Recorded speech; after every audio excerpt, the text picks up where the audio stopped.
Right, Shalom. First, I'd like to give all praises unto Yahweh, Bahashem Yahushai, Bahava Kakadash, and double honors unto the apostles and the elders of Great Millstone, and honors to you brothers out there in the highways and the byways teaching His word in all sincerity and in truth.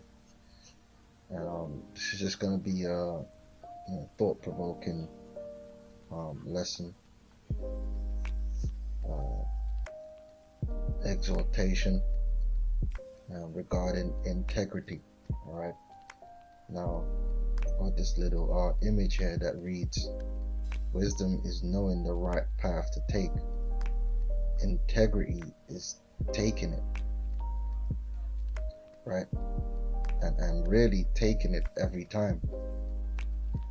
You know, whether it be the easy thing to do or the hard thing to do, it is the thing to do. And that's integrity. You know, integrity isn't fazed by temptation or emotion. All right, it just follows the right path, and that's how we ought to be. You know, we have the greatest example of integrity in Yahushai, and many other examples of righteous men that followed Yahushai, that followed the Lord in the scriptures, man. All right, men of faith, immovable men of integrity. All right, and like I said, we're supposed to build ourselves up to follow in that example. All right, because when you come into this truth, what do you receive? You receive the wisdom of righteousness. That's the easy part. The hard part is then establishing in that, you know, the action, the doing. All right. So what I want to do is quickly go. I want to pull two examples out of the scriptures. So I want to pull Job and what happened between the Most High Job and the spiritual demon Satan. All right. Now, of course, Job is one of the stories that you should have a basic knowledge of yourself. If you don't, then I suggest you pull your Bible out from wherever it is gathering dust, and you read the book of Job. You know. Now, I'm just gonna pull bits out of the story for the purposes of the edification. But like I said, you really should, if you're gonna come into this truth, man, one of the things you need to be doing is you need to have a general knowledge of this Bible, man. All right. Yeah, we do these lessons and we go precept upon precept, line upon line. But what would really help your understanding on top of that is if you do read the Bible from beginning to end. So you have a general idea of what's in the Bible, and when someone's speaking to you about a particular story, you have a background knowledge of it. So you should be reading through the books of Chronicles, the books of Kings, Isaiah, Jeremiah, all these. You should have a good general knowledge of the scriptures. Okay, which is something that most of these Christians don't have. Most Christians don't have a good general knowledge of the scriptures, man. You know, which that's another topic. But like I said, if you're meant to be coming into this thing and learning, then you got a lot of catching up to do if you ain't read these scriptures at all. So that should be a priority. So we get to Job 1, and we're going to start from verse 8. It says, "And the Lord said unto Satan, Hast thou considered my servant Job?" Now, what does it mean by that? Job was a servant of the Lord in righteousness. Job's conviction was to follow the path of righteousness, was to fulfill the righteous will of Yahweh Hashem Yahushai. Okay, that was Job's conviction, and Job had the wisdom to do so. All right, he had the knowledge of right from wrong. All right, that there is none like him in the earth, a perfect and upright man. All right, one that feareth the Most High and issueth evil, which the word issueth means to avoid. Okay, he avoided evil. Okay, then Satan answered the Lord and said, doth Job fear God for naught? Hast not thou made an hedge about him and about his house and about all that he hath on every side? So Satan's basically saying you put your protection upon him, that no ill or no evil can come upon him. Thou hast blessed the work of his hands, and his substance increased in the land. So basically Job was living on cheat mode. All right, everything was blessed. All right, so Satan was like, look, it's of course he's following the path of righteousness and doing things which are upright because it's easy for him. He's getting rewarded, you know. Everything's all good, you know. Of course he's gonna declare his love for you, and you know, this, that, and the other. So Job is now Satan's gonna put Job's integrity into question. All right, because it's easy to do good when it's easy. It's easy to do the right thing when it's easy. The question is, will you do the right thing when it's hard? Will you do the right thing when there's temptation there? Job 1:11. But put forth thine hand now and touch all that he hath, and he will curse thee to thy face. Basically, he will transgress against the heavenly Father, man. He will go against his own conviction. He's supposed to be a servant of the Lord. He's supposed to serve the Lord no matter what. That's you know, no matter what the time of day is, no matter what the year is, no matter what the weather, no matter what the circumstance. All right, your conviction is supposed to be the same. Your principle is supposed to remain the same. And it says, and the Lord said unto Satan, behold, all that he hath is in thy power, only upon himself put not forth thine hand. So Satan went forth from the presence of the Lord. And you can read the story. Basically, the Satan jacked Job up, man. You know, killed his children. You know, impoverished him. He lost his possessions. All that. All right. So that was the hard route. That was the harshness. All right. Now the easy thing for Job to do in that condition would be to buck up against the Most High, but he didn't. He retained his integrity. He stood by his principles. He did that which was right, regardless of emotion, regardless of how he felt. All right. So again, Satan came again. And in verse 3 it says, and the Lord said unto Satan, hast thou considered my servant Job? There is none like him in the earth, a perfect and upright man, one that feareth God and issueth evil, and still he holdeth fast his integrity. Alright, he stuck to his principles. Although thou movest me against him to destroy him without cause. We're showing you it's the Most High that sanctions evil. It's the Most High that sanctions Satan. If you have the understanding, because the all things is of the Lord. The Lord is the ultimate power and king over everything. All right.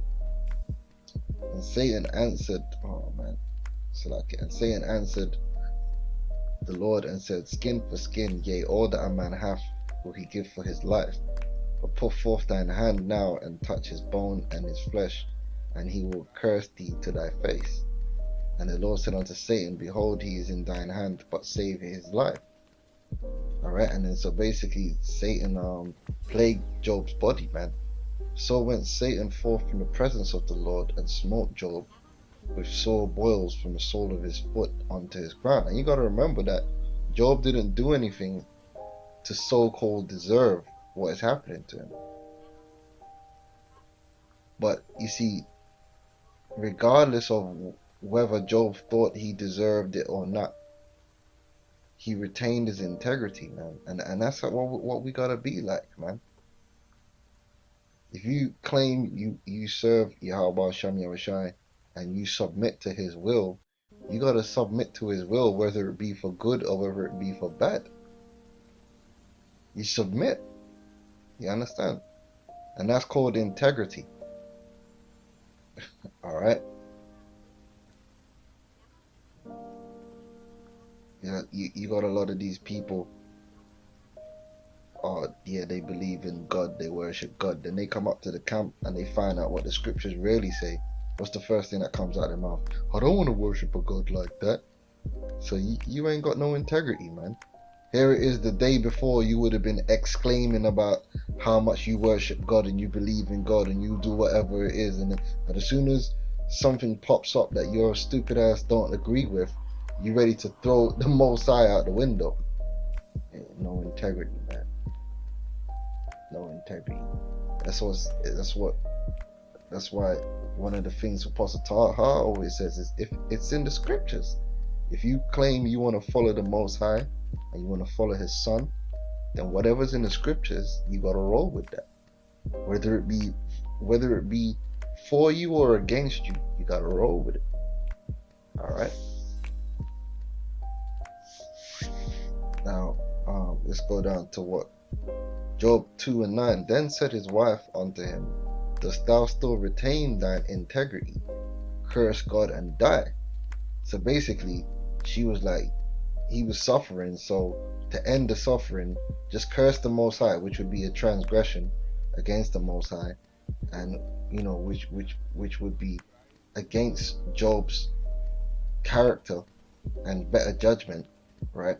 Curse and basically just have the Most High kill you to end the suffering. But Job would rather continue to suffer than transgress and dishonor himself. And that's that's the mark of a man with integrity. And on top of that, if you're really wise, you know the Most High, that just because you curse the Most High don't mean he will kill you. Hey, the Most High might do an even worse thing unto you. And that's wisdom too. But he says, but he said unto her, thou speakest as one of the foolish women speaketh. All right, because she completely lost her integrity. Because for the purpose of ending Job's suffering, she would have Job transgress against the Most High. And that's that emotion. What? Shall we receive good at the hand of the Most High, and shall we not receive evil? In all this did Job not sin with his lips. So if you have a conviction that you're not going to sin against the Most High, that's your conviction, that's your stance, that's your principle. That principle should remain the same whether you're receiving good of the Most High or whether you're receiving evil. And that's integrity. Alright? That's integrity. That's an example of having integrity, because you're being consistent. You're not allowing external things to affect you. Alright? And it goes the same with temptations, man. Yeah, it's easy to not commit adultery when your brother's wife is ugly as hell and you have zero desire towards it. But what happens if he has a beautiful wife, man? You say, okay, yeah, she's beautiful. Then temptation might creep in there. That's when you gotta have integrity and be like, rebuke Satan and say, no, but I'm not gonna transgress against my brother and against the Most High. Or a brother needs your help. It's easy to help him when it's easy, but what if you gotta go out of your way? What if you know what I mean? What if in helping him you're gonna lose out in some way? Like I said, it's always easy to do the right thing when it's easy. It's when it's hard that it really counts, and that's the true test of your integrity. When the pressure is on.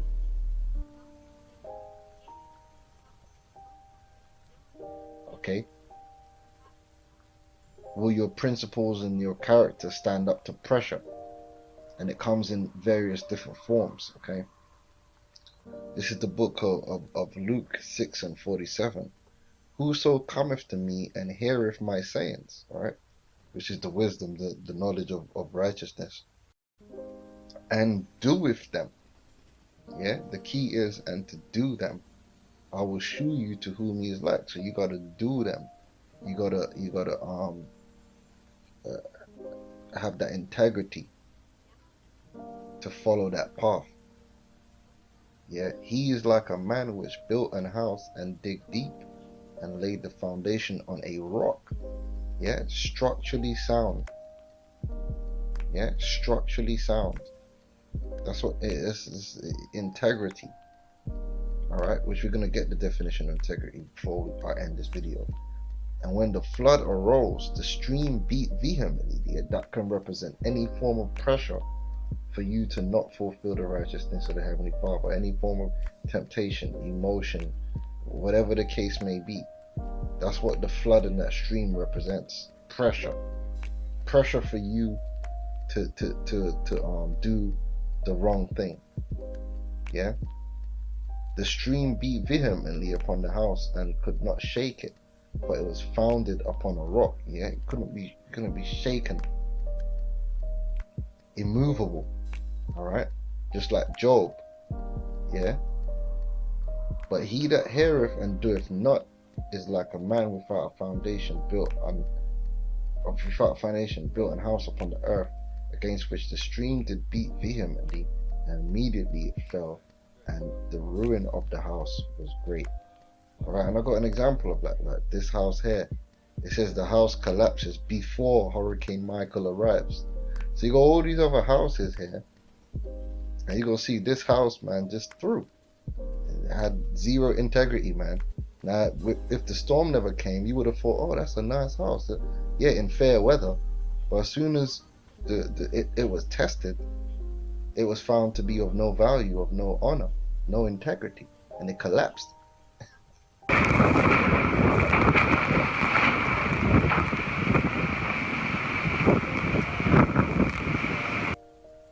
And a lot of people are going to go out like that, man. When the hour of temptation comes, they're going to break, you know. Alright, they're going to look to the easy road. Because a lot of people, like I said, all they're looking for is the easy road. They have no integrity. And like I said, doing the right thing is always easy when it's easy. That's not when it counts. Alright? You got a lot of people going on about how they're warriors, this, that, and the other for the Most High. They're ready to kill this heathen and kill that heathen and put this person to death. That's not the true test of a man of the Lord. Whether you're ready to kill somebody, the true test of the man of the Lord is if you're ready to die. That's the hard road. Yeah, it's easy to say you're gonna kill somebody. It's easy to do, I should say. But what about is it easy to die though? Many men in the scriptures have faced that test and passed with flying colors. Many men have not.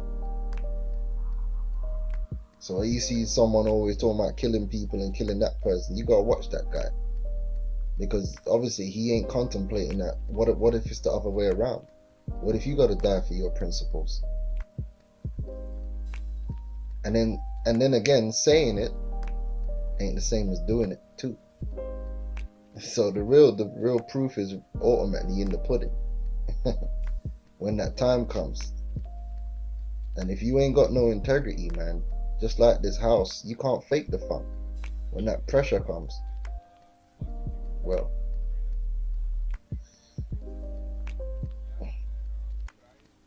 1 Corinthians 15 and 58, therefore, my brethren, my beloved brethren, be ye steadfast, unmovable, always abounding in the work of the Lord, for as much as you know that your labor is not in vain in the Lord.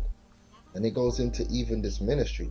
A lot of people want to do this work when it's cool, when you're getting good positive reaction from the people, and it's summertime and you're out there with your shades on and it's all good. Which, don't get me wrong, in the summertime when you're teaching the word and you're out there in the summer and it's a nice day, it's nice. It's easy to go out to camp when you're in a good mood and everything's right in the world in terms of, you know, you ain't got much going on that's pissing you off or all that stuff, and you're in a good mood and you're going out there and everyone's listening to you and blah blah blah. Yeah, but what happens when you got tribulation going on in your life? What happens when you're a bit down? Sometimes it happens, man. Sometimes you wake up and you don't want to do no videos, man. You don't want to do shit, man. You hurt. But you know what, man? Many a time I felt like that, but I said, you know what, though, I gotta do this work.